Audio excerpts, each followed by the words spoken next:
निवेदन है, अगर 2 लोटा हाथ में ना तो एक के ऊपर एक लोटा रखकर भगवान की भक्ति धारण करते हुए 3 चीजों में एक चीज जल 2 लोटा, दूसरा श्री शिवाय नमस्तुभ्यम का जाप पूरे सावन के महीने में से कम 5 दिन ऐसे निकालना कि बेलपत्री के पेड़ की छांव में बैठकर हम श्री शिवाय नमस्तुभ्यम की कम से कम 1 माला जरूर कर लें, जरूर।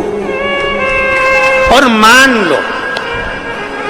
मान लो अगर बेलपत्री का पेड़ नहीं मिले, तुम्हारे आसपास में नहीं मिले, तो फिर एक काम करना, शंकर जी के मंदिर की बेलपत्र मिली जाए, उसको सिर पे, हमारे यहाँ कहते हैं आंवले के वृक्ष का जब आंवला नोमी आती है ना, तो आंवला नोमी आती है और आंवले के पेड़ के नीचे जाकर भोजन नहीं कर सकते, आंवले के वृक्ष के नीचे नहीं जा सकते, तो आंवले के वृक्ष की पत्ती को सिर पे रख के भोजन कर लो, तो कहते हैं कि हजारों अश्वमेध यज्ञ के पुण्य के बराबर, भंडारे के बराबर भोजन प्राप्त हो जाता है।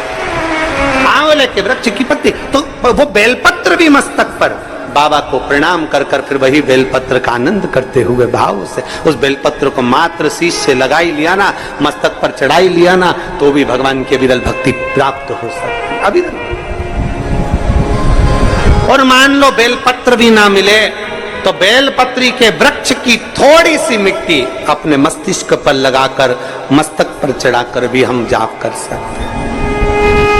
बेलपत्र के वृक्ष की मिट्टी का भी चंदन हम लगा सकते। चंदन हमने एक बार पहले –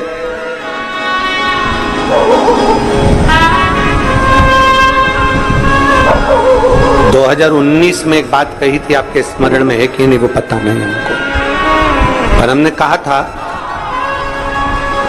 कि मान लो यदि कोई बहुत ज्यादा कार्य अटक रहा हो, बहुत ज्यादा कार्य अगर अड़ रहा हो, तो बेलपत्री के वृक्ष के नीचे की मिट्टी का भी अगर तिलक रोज लगाकर आप अपने कार्य के प्रति जाओगे तो 15 या 20 दिन में या 1 महीने में वो कार्य पूर्ण होता ही है। बेलपत्री के वृक्ष की मिट्टी चंदन के बराबर, चंदन। 3 कार्य में से एक कार्य बाबा को 2 लोटा जल, दूसरा कार्य बेलपत्री के वृक्ष के नीचे बैठकर भगवान शिव की मंत्र जाप करना, और तीसरा कार्य सावन के महीने में प्रयास करना कि एक वृक्ष बेलपत्री का जरूर लगाना जो वृक्ष बढ़ सके और आने वाली पीढ़ी के लिए आनंद करे। बेलपत्र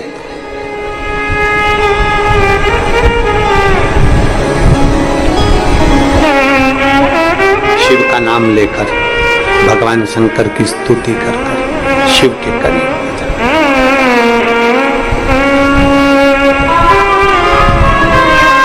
शिव को समर्पित कर,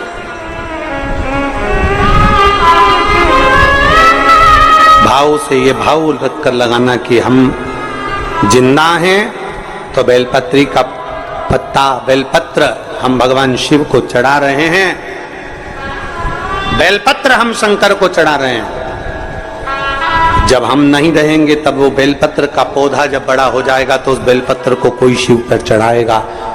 हमारे मरने के बाद भी हमारी बेलपत्र शंकर को चढ़ती रहेगी और हमारा कल्याण होता रहेगा।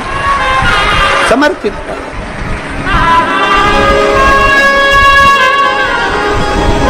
बाबा को समर्पित कर।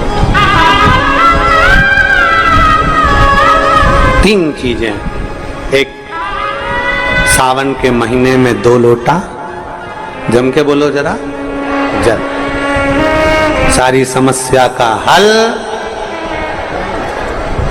दूसरा, बेलपत्र के वृक्ष के नीचे श्री शिवाय नमस्तुभ्यम या पंचाक्षर मंत्र नमः शिवाय या षडाक्षर मंत्र ओम नमः शिवाय।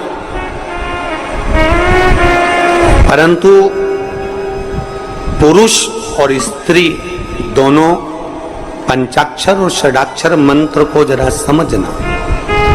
अगर पुरुष नमः शिवाय ओम नमः शिवाय मंत्र का जाप कर रहा है तो पुरुष सीधे चालू करेगा षडाक्षर मंत्र से ओम नमः शिवाय ओम नमः शिवाय। पर स्त्री जब भी मंत्र का जाप करेगी तो पंचाक्षर से चालू कर कर षडाक्षर पर पहुंचेगी। कहां से चालू करेगी? हमने पहले भी कथा में बताया। कहां से? जम के बोलिए जरा। नमः शिवाय, फिर बाद में षडाक्षर पर आएगी ओम नमः शिवाय।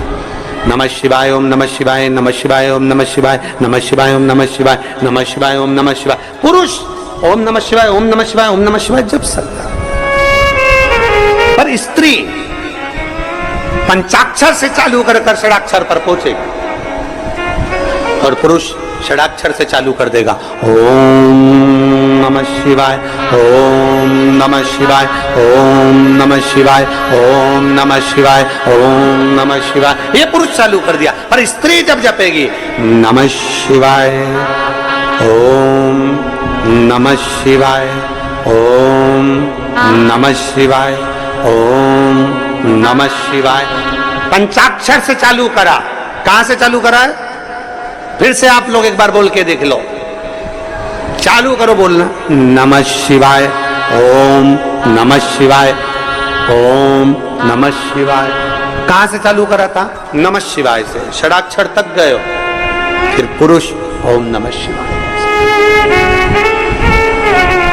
नमः शिवाय ओम नमः शिवाय, नमः शिवाय ओम नमः शिवाय। पंचाक्षर से षडाक्षर तक। फिर से बोलो एक बार, बोलो चलो। नमः शिवाय ओम नमः शिवाय ओम नमः शिवाय, नमः शिवाय ओम नमः शिवाय, नमः शिवाय ओम नमः शिवाय। पंचाक्षर षडाक्षर की ओर।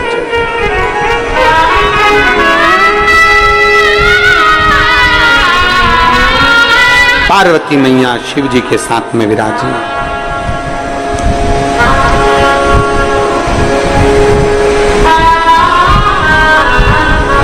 बैठी थी।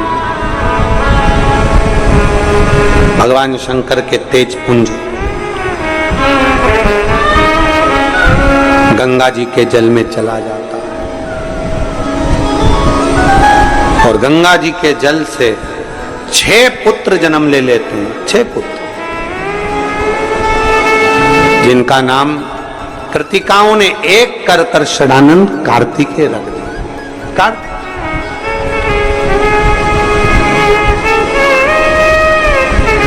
षडानंद कार्तिकेय जी जब माता पार्वती जी के पास में आए और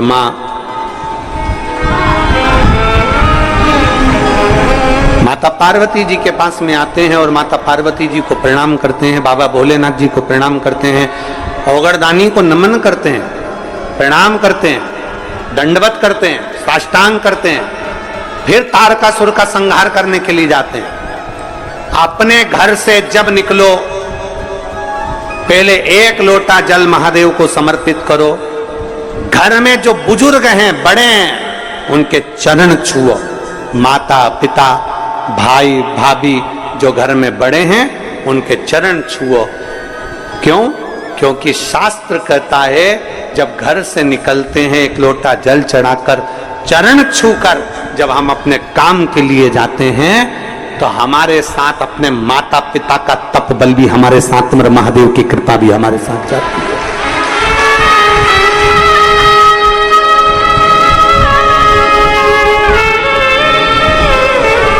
तप बल